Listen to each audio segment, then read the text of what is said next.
ہو گیا ایک ستارہ تھا میں کہکشاں ہو گیا کہکشاں ہو گیا کہکشاں ہو گیا حب ازدا کا ایک استعارہ تھا میں داستاں ہو گیا داستاں ہو گیا ایک ستارہ تھا میں کہکشاں ہو گیا کہکشاں ہو گیا کہکشاں ہو گیا میرا نام آیا مال دیکھو ذرا روشنی ہی تو ہے روشنی ہی تو ہے میرا لاشا پامال سمجھو بھلا زندگی ہی تو ہے زندگی ہی تو ہے ہاں یہی زندگی ہے میرے دوستو ہاں یہی زندگی میں نے سوچا تھا یہ گر ندین مبی پر یہ ہوتی فدا اور کس کام آنی تھی یہ زندگی ہاں یہی زندگی ہاں یہی زندگی اور پھر یہ ہوا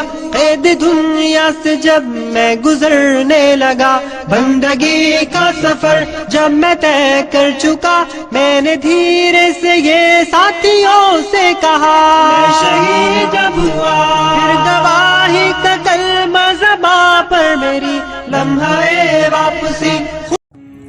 السلام علیکم دوستو.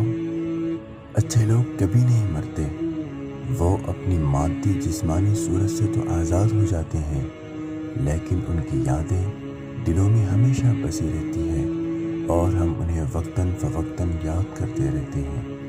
مولانا مستقیم صاحب بڑے نرم دل اور اچھے اخلاق کے مالک تھے. سادگی اور ملنساری ان کی عادات حسنہ میں شامل تھی. یقیناً آج وہ ہمارے درمیان نہیں رہے. ہم بہت دکھ اور رنجیدہ ہیں. گمان بھی نہیں تھا کہ ہمارے علمی سفر کا ایک روشن چراغ اتنی جلدی بجھ جائے گا، مگر خیر یہی دنیا کا دستور ہے کہ جو یہاں آیا ہے اسے جانا ہے. ہم سب مرحوم کے غم میں برابر کے شریک ہیں. ان کے اہل خانہ و اعزاء و اقربا کو تسلی دیتے ہیں اور رب کریم سے دعا گو ہیں کہ اللہ رب العزت ہمارے ہر دل عزیز اور محبوب ساتھی کی مغفرت فرمائے، اعلیٰ علیین میں جگہ نصیب فرمائے اور پسماندگان کو صبر جمیل عطا فرمائے.